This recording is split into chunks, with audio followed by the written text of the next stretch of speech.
우리 하나님 말씀 보겠습니다. 다니엘 7장입니다.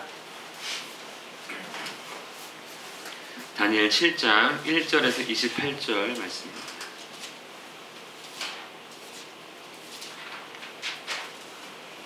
다니엘 7장 1절에서 28절 말씀,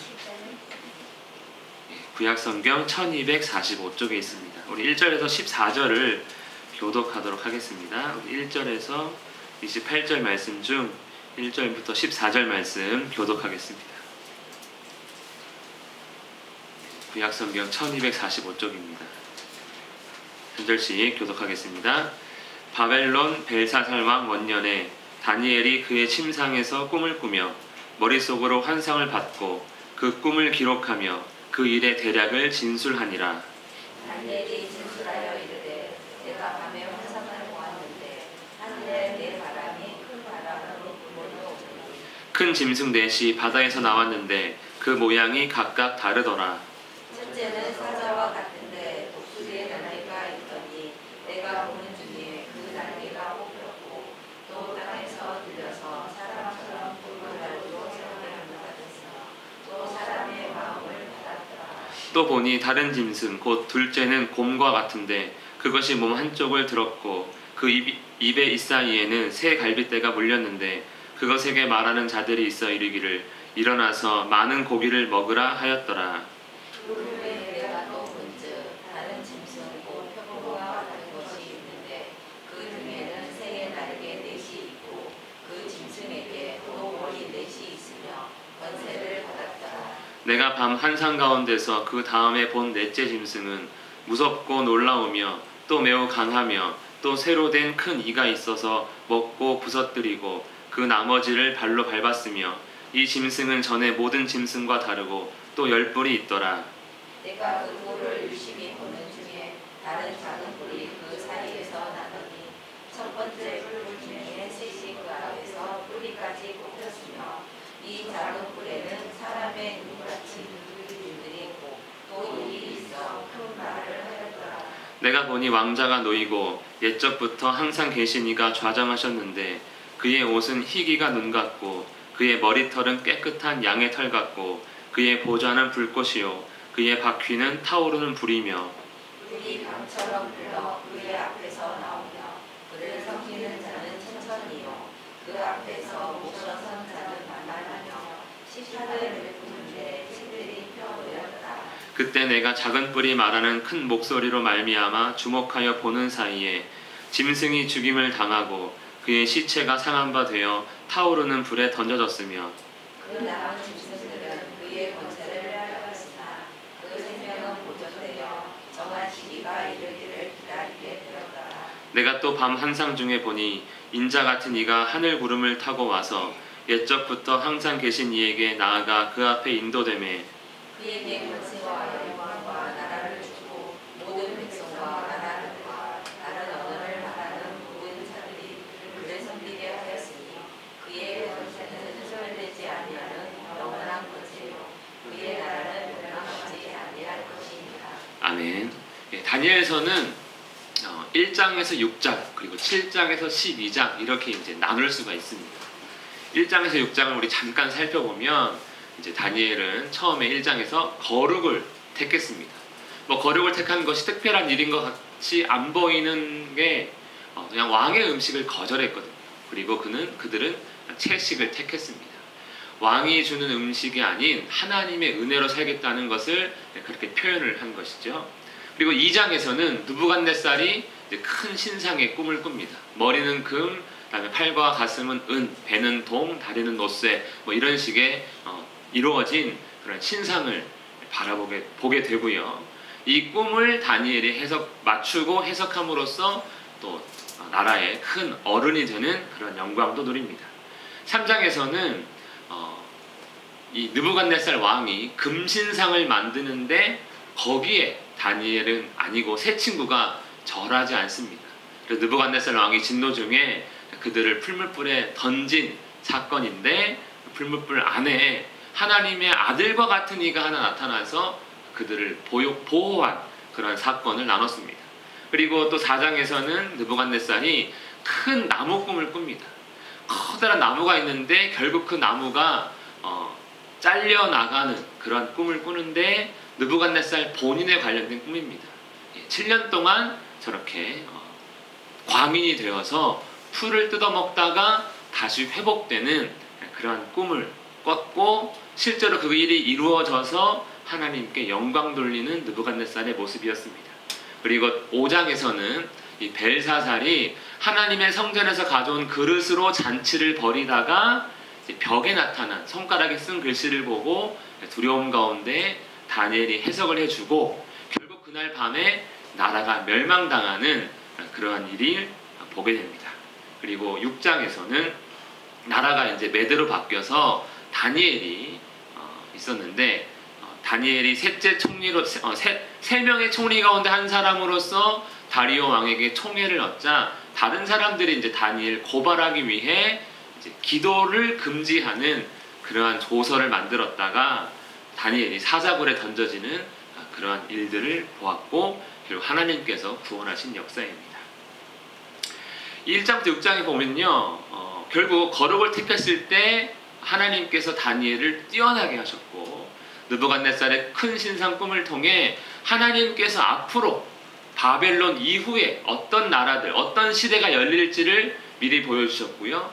또 풀무불에 던져진 새 친구를 볼 때 하나님만을 의지한 자가 얻을 구원, 그리고 느부갓네살의 큰 나무 꿈은요, 하나님께서 통치하시는, 그러니까 느부갓네살이 강한 가장 큰 권세를 가지고 있고 자기가 온 세상을 마음대로 하는 줄 알았는데 알고 보니 하나님이 자신을 통치하고 다스리는 진짜 주인이구나 라는 것을 알게 되었습니다. 그리고 벨사살이 본 손가락은 하나님께서 그 사람을 달아보시고 결국 자신의 뜻에 합당하지 않으면 심판하시는 하나님을 볼 수 있고요. 그리고 마지막까지 하나님을 바라봤던, 하나님만 의지했던 그 다니엘은요, 위기 속에서도 결국 하나님의 은혜로 더 큰 형통함을 누리는 것을 보게 되었습니다. 1장에서 6장은요, 주로 실제 이루어진 일들입니다. 특별히 우리가 보면 하나님께서 모든 것을 다 계획하시는구나. 그리고 하나님이 그 계획대로 통치하시는구나. 그리고 하나님께서 모든 것을 주관하시고 심판하시는구나 하는 사실을 우리가 실제로 배우게 되는 것이죠. 그러면 이러한 일들을 보고 우리는 어떤 태도를 취해야 되는 것입니까? 다니엘과 새 친구처럼 어떠한 어려움 중에서도 거룩을 택해서 하나님만 의지하고 하나님께 모든 걸 맡기는 태도를 가져야 한다라는 사실을 보여주는 것이지요. 그래서 우리 1장에서 6장에서는 하나님이 통치하시고 하나님이 구원자시고 하나님은 자신이 정하신 그 뜻대로 행하시는 신실하신 분임을 알았기 때문에 결국 그의 백성들도 하나님만을 의지하는 그런 거룩한 하나님의 백성이 되어야 함을 우리가 배울 수가 있습니다.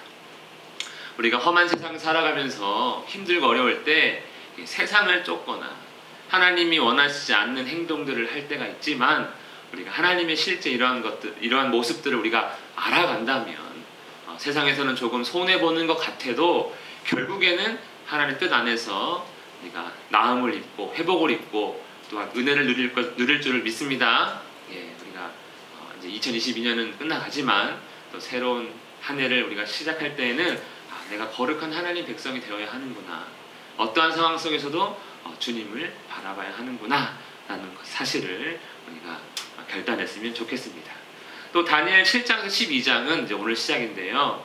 하나님께서 다니엘을 통해 보여주시는 미래에 대한 환상입니다. 그러면 보여주셨으니까 그대로 이루신다는 뜻 아닙니까? 그러니 이런 미래에 대한 것들을 미리 말해주시는 하나님의 그 뜻을 알고 그러므로 하나님의 백성으로서 해라 라는 것이 이제 7장에서 12장의 메시지가 될 것입니다. 우리 1절 말씀 한 번 더 함께 읽겠습니다. 시작.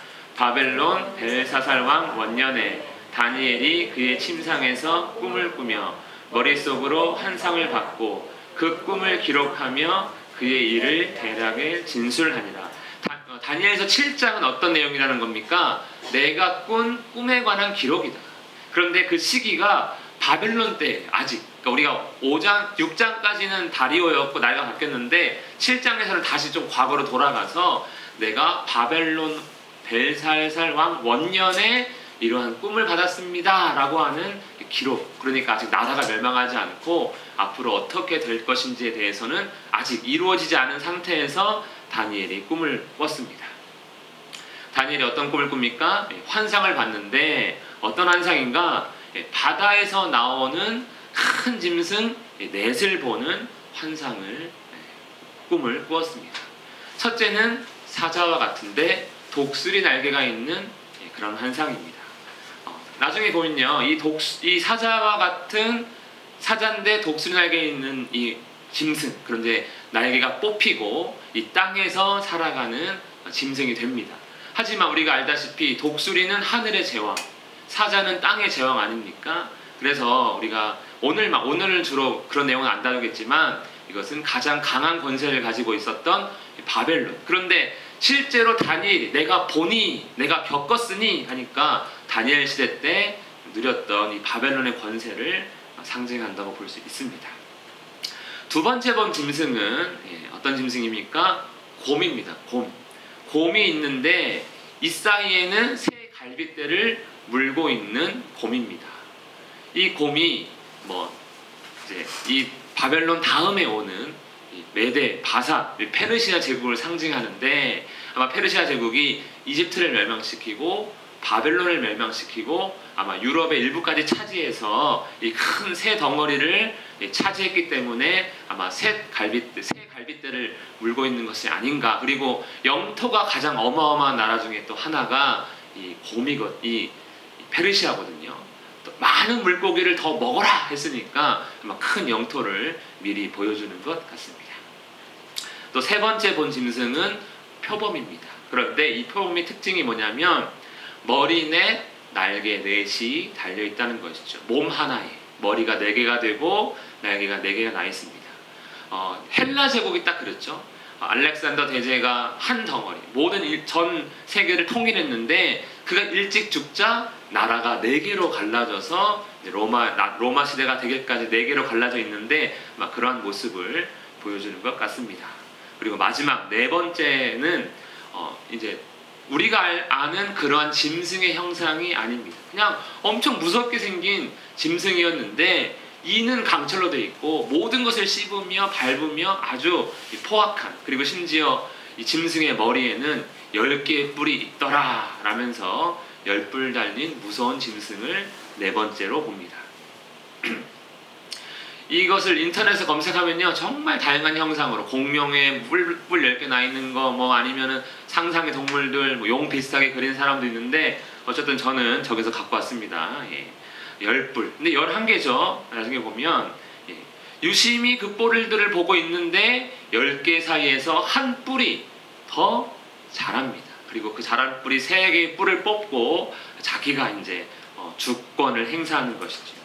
근데 특별한 점은 마지막에 자란 11번째 뿔에는 사람의 눈과 같은 것이 있고 또 큰 입이 있어서 말도 하는 그러한 뿔을 보게 됩니다. 입 보이세요? 살짝 보이죠? 뿔이 있습니다. 그리고 이제 9절과 10절 그 네 짐승을 보고 다시 보는데 이번에는 누구를 봅니까? 왕자가 놓이고 옛적부터 항상 계신 이가 좌정하고 계셨다. 한마디로 우리 하나님께서 보좌에 앉아 계신 모습을 이렇게 다니엘이 바라보고 있습니다. 바다에서 나온 네 짐승 그리고 하나님을 보게 되는 그러한 다니엘의 꿈이죠. 그때 작은 그 눈과 입이 있는 뿔이 뭔가 말합니다. 큰 소리로 뭐가 막 떠들고 있습니다. 그래서 다니엘은요 그 큰 짐승에게 주목하고 그 큰 짐승 중에 그 뿔에 주목하고 있을 그때 하나님께서 짐승을 죽여서 타오르는 불에 던지고 나머지 사자, 곰, 표범 닮은 얘네들은 권세를 빼앗아서 그냥 생명을 보존시켜 준다고 말씀합니다. 불에 타고 있는 그 무서운 짐승이고요. 이 사자, 봄, 표봄은 그 권세를 빼앗아서 그냥 놔두는, 아직은 살려주는 그런 환상을 다니엘이 보게 됩니다. 그리고 이제 하나님 보고 그 짐승 죽는 거 본 다음에, 그리고 순서대로 보니까요, 이번에는 인자 같은 이가 하늘 구름을 타고 와서 하나님 옆에 이렇게 나아갑니다. 그랬더니 하나님께서 그 인자 같은 이에게 권세와 영광과 나라와 모든 백성들을 그에게 다 맡깁니다. 그런데 그 권세가 영원한 권세, 어떠한 한계가 있는, 끝이 있는 권세가 아니라 영원한 권세, 소멸되지 않는 그런 권세를 주시고, 역시 인자 같은 이가 다스릴 그 나라도 영원한 나라라고 말씀하고 있습니다. 여기까지가 이제 오늘 우리가 읽은 말씀인데, 다니엘서 읽었는데 느낌은 어디 보는 것 같습니까? 요한계시록과 비슷하지요. 실제로 내용도 거의 비슷하고 이 모든 것이 다 일치하는 것을 나중에 우리 요한계시록을 또 보면 알 수가 있습니다. 하나님 옆에 인자 같은 이가 구름을 타고 옵니다. 우리 예수님 마지막에 오시는 모습을 계시록에서 기록한 걸 보면 뭐 타고 오신다고 해요? 구름 타고 오신다고 하거든요.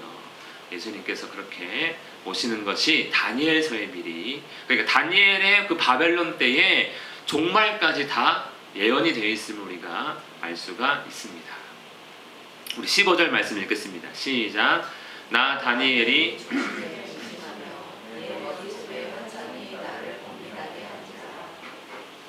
아멘. 다니엘이 이 꿈을 꾸고 나서 번민합니다. 결과는 좋았잖아요. 마지막에 하나님께서 인자 같은 이에게 영원한 나라와 영원한 권세를 주시니까 야, 이거 길몽이네 하며 좋아할 수 있는데, 그는 번민합니다. 왜 번민합니까? 바로 내 짐승 때문에 번민하는 것이지요. 그래서 자기에게 찾아온 이 꿈을, 환상을 보여준 천사가 옆에 있었던 것 같은데, 내가 그 곁에 모셔선 자들 중, 그러니까 천사에게 묻습니다. 이게 무슨 꿈입니까? 물었더니 그 천사가 해석을 알려줍니다. 이 큰 내 짐승은 세상에 일어날 내 왕이다. 내 왕은 곧 내 나라를 상징합니다. 바벨론, 페르시아, 헬라, 로마가 되는 것이 순서대로요. 그리고 꿈의 결론은 이것이다 라는 건데 무엇입니까? 지극히 높으신 이의 성도들이, 하나님 백성들이 나라를 얻게 될 것이다. 그리고 그 누림이 영원하고 영원하고 영원하리라. 이런 결론을 가지고 있는 꿈이다 라는 것이죠. 하나님 백성으로서 유다 백성들이 지금 바벨론의 포로도 있겠지만, 결국 하나님께서 세상을 심판하시고 구원하셔서 하나님 백성들은 영원한 나라에서 영원한 누림을 얻게 될 것이다. 이러한 결론을 가진 꿈이니 얼마나 기분 좋겠습니까? 하지만 다니엘은 기분이 크게 좋진 않았습니다.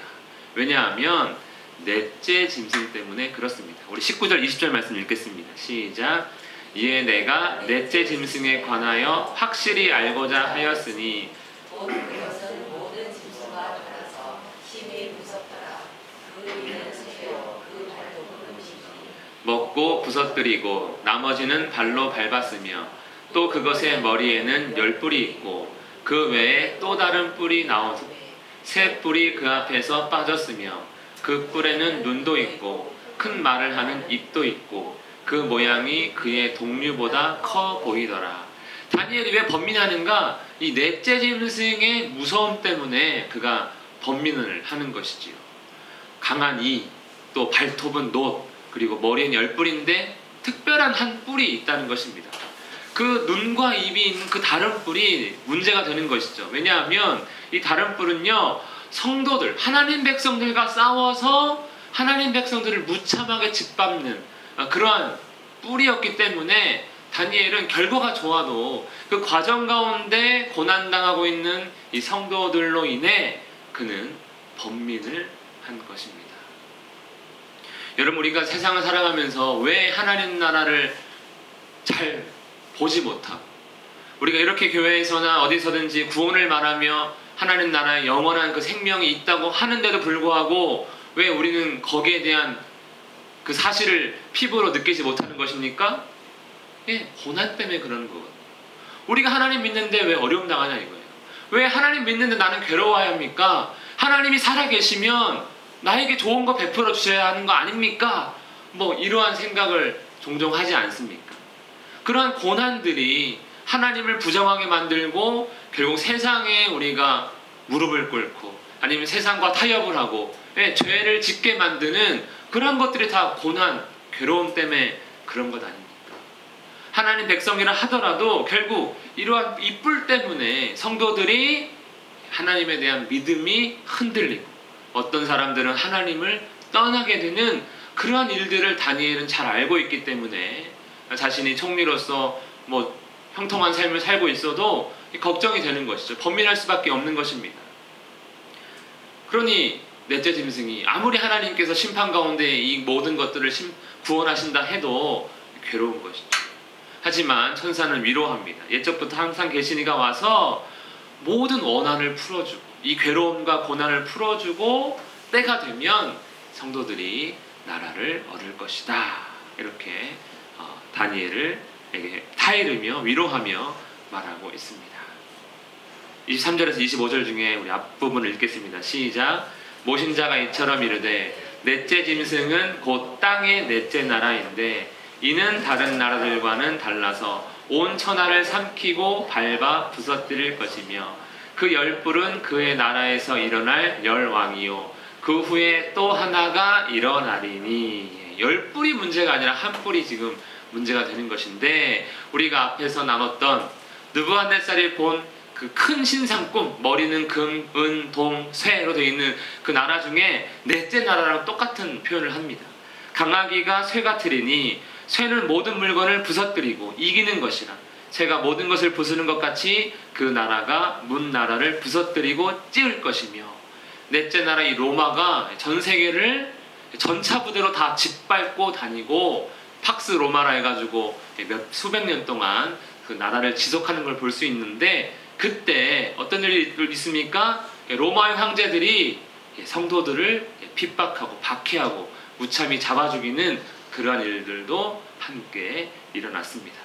그 중에 으뜸이 어떤 왕인지 황제인지 우리가 뭐 정할 수도 있고 안 정할 수도 있겠지만 결국 특별한 한 뿔은 더 심하게 성도들을 박해한다는 것이죠. 그것이 이제 나머지 25절의 내용입니다. 그 뿔은 하나님을 대적하고 교회를 박해하고 성도들을 죽이는 그러한 왕이 있다라는 것을 이제 그 작은 뿔을 보니 다니엘이 두렵게 되는 것이죠. 성도들이 심판을 당하고 박해를 당하고 핍박당하고 고난당할 때 믿음을 유지하는 사람들도 있겠지만 이 박해가 무서워서 하나님을 떠나는 사람들도 있습니다. 그러한 내용들을 다룬 성경이 베드로전서, 히브리서, 야고보서 이런 것들이 다 성도가 당하는 고난 때문에 믿음을 버리니까 그러면 안 된다라고 위로와 용기를 주기 위한 서신서들이 그 세 권의 책입니다. 그 일들을 미리 다니엘 때 하나님께서 예고를 한 것이죠. 예고했으니까 알고 있다는 거잖아요. 알고 있으면 이제 대비를 해야 하는 것이죠.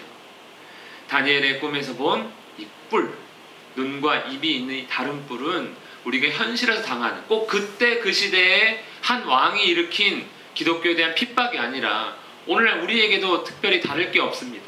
왜냐하면 특별한 왕은 안 보이지만 결국 우리가 힘들어하고 있는 우리 생활의 실패나 아니면 갑작스러운 사고나 질병이나 핍박이나 내가 원하지 않는 곳에 가서 살아야 한다든지 뭐 직장이나 학업이나 여러 가지 문제로 내가 힘겹게 당하고 있는 그 모든 것, 그리고 최종적으로는 죽음에 대한 두려움, 이런 것들이 결국 우리 인생의 저 입과 눈과 입이 있는 뿔 아닙니까? 많은 말들을 우리에게 하면서 우리의 심령과 우리의 생각을 혼란스럽게 하고 하나님을 보지 못하게 하는 것들이 참으로 많이 있습니다. 인생의 고통과 괴로움이 바로 그런 것이죠. 그래서 때로는 하나님을 원망하고 때로는 세상의 어떤 것들을 해보며 이겨보려고 했지만 결국 변하는 건 아무것도 없이 끊임없는 고통을 당하고 있지 않습니까? 돈이 많아도 출세를 해도 뭔가 이룬 것 같은 느낌이 들어도 결국 돌아서면 수고와 슬픔뿐인 인생, 이런 것이 결국 우리에게 있는 저 눈과 입이 있는 다른 뿔일 것입니다. 우리 26절, 27절입니다. 시작.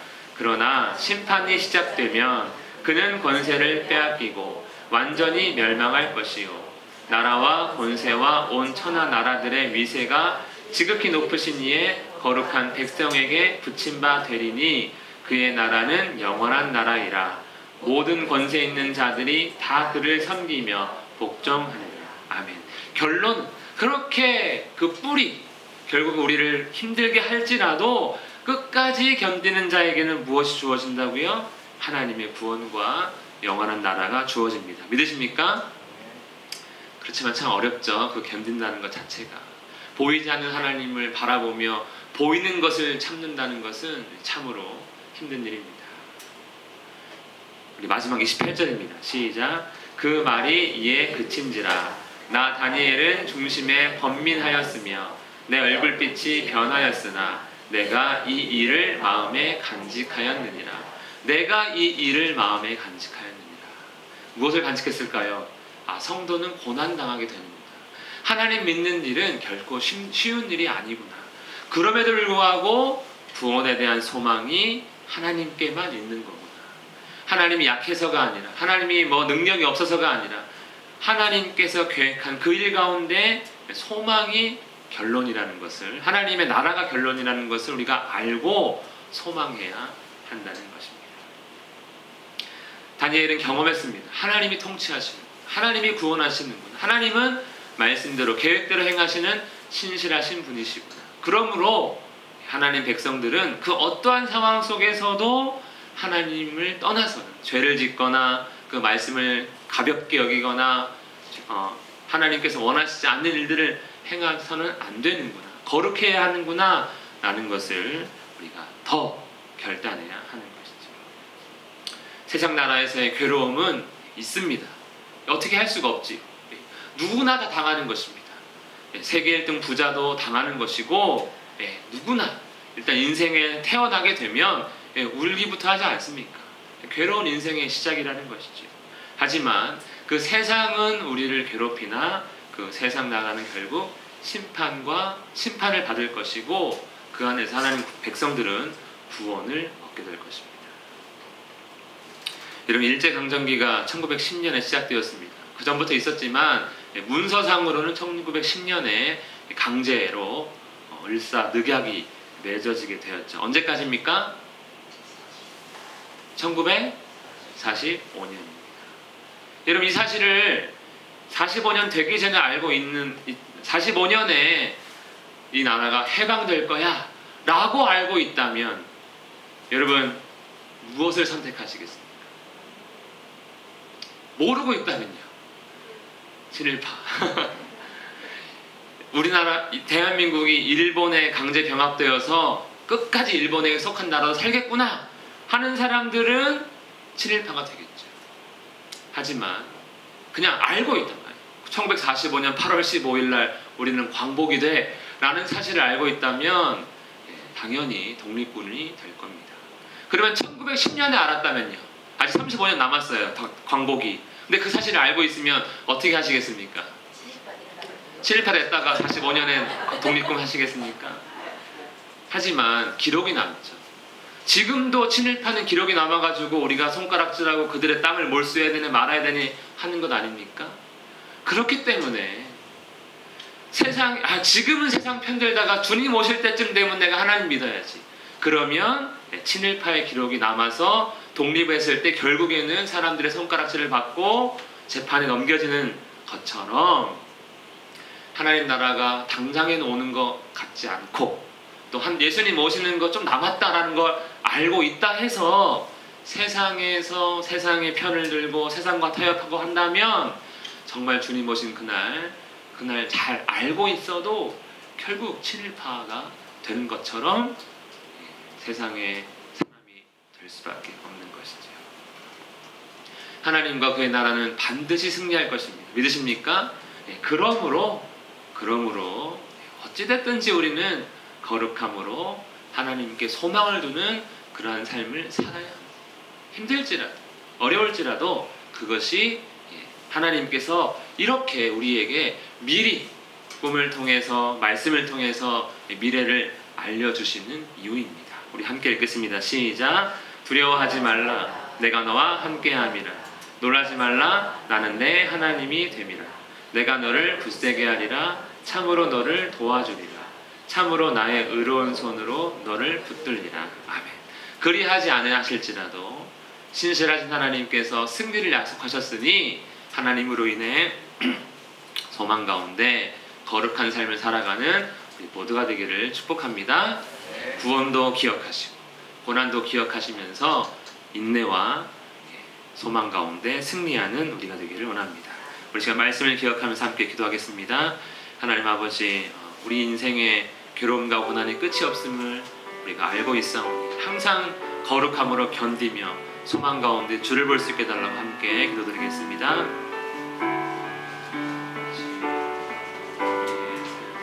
어려운 순간 끝이 없습니다. 아버지, 세상과 타협하지 않게 하시고 잠시 세상에 발을 담그지 않고 잠시도 담그지 않게 하시고 오직 하나님 백성으로 살아가는 우리가 될 수 있고 하나님 나라를 사모하며 어려움도 힘든 것도 견딜 수 있는 인내와 믿음을 더하여 주시옵소서. 하나님 백성으로서 당할 고난이 두렵지만 하나님께서 베푸실 그 구원과 놀라운 하나님 나라를 사모하며 견딜 수 있기 원합니다. 지혜와 지식을 더하시고 믿음을 더하여 주시옵소서.